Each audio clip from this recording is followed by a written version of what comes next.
New Forest Farm. This is Mark Shepard's Oak Savanna farm in Wisconsin. And so it's agroforestry, so he has lanes between for grazing and for annuals and grasses between his trees. The key takeaway is it's all about edge in his system. He's bringing back the oak savanna, which is an edge ecosystem.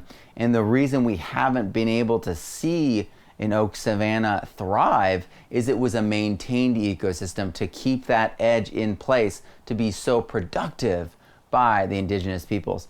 So Mark is really just trying to bring back that original system that was there in place. And then I think that one of the best things that Mark has contributed is the STUN method, the idea of strategic total utter neglect.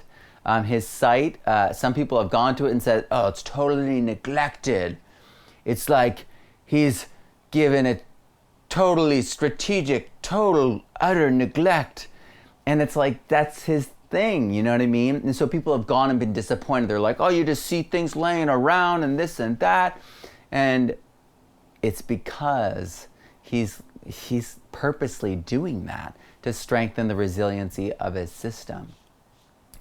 And then a scalable model for farmers. He's really creating a scalable model for farmers at the same time as creating the genetics to make it go even further. So he's doing two different things. He's modeling a pattern, and then he's also creating the genetics to make that pattern really strong. Pretty amazing, and it needs to happen everywhere.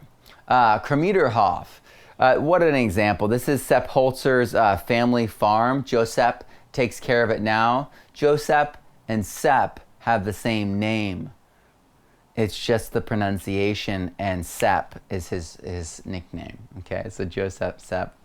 So Joseph takes care of the site now, and that's why we watched that video of him touring it. And the information that was peer-reviewed for this chapter was peer-reviewed by Zach Weiss, who's the only North American who is certified by Sepp Holzer as a Holzerian designer. So this really shows you how the proximity of water to the house right here. And then there's a swimming example here. These lakes, these ponds are absolutely stunning, and they do something very specific. They protect the landscape and create a massive microclimate, because each microclimate around those pieces of water, those sections of water, there's 72 ponds, right? They are actually together creating a larger microclimate. And that's what he essentially did with his site. He created a giant microclimate by stacking microclimates. And then Holzer's bone sauce, this is really neat. This is just one of his, learning from nature and thinking and puzzling things out and testing things out. This really shows you what's possible. This is the bone sauce. And remember, the bone sauce isn't mixed with anything like it says in certain books. That was incorrect and a hyperbolic translation. And so Zach Weiss really debunked that and gave us the real information on how to do it right. You don't paint the whole tree trunk. You dab it on. You could kill a tree that way, actually.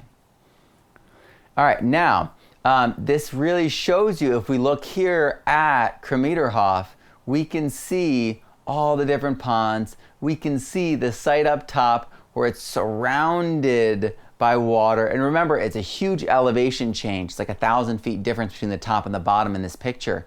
So that upper area really needs those ponds to protect it, to have that microclimate effect. So the key takeaways are, it's a world-class teaching and working farm example. Feel free to go and visit it and see what they're doing there. And then microclimates can combine to create a larger microclimate. And then each one of those smaller microclimates kind of deepens their ability to stay warmer longer, sheltered longer. Water is the most powerful microclimatic effect. When we talk about proximity to the ocean and the mitigating effect of the ocean, it cannot be overstressed how powerful water is. So around water, they're not going to have frost the same way they have, 50 feet away from that body of water, or 100 feet or 1,000 feet. The water is going to it's going to be a thermal mass, a very, very effective thermal mass, even throughout the winter. It's going to capture that sun, that solar energy. And then finally, nature is the best teacher. Sepp Holzer really showcases what's possible when you observe and learn from nature.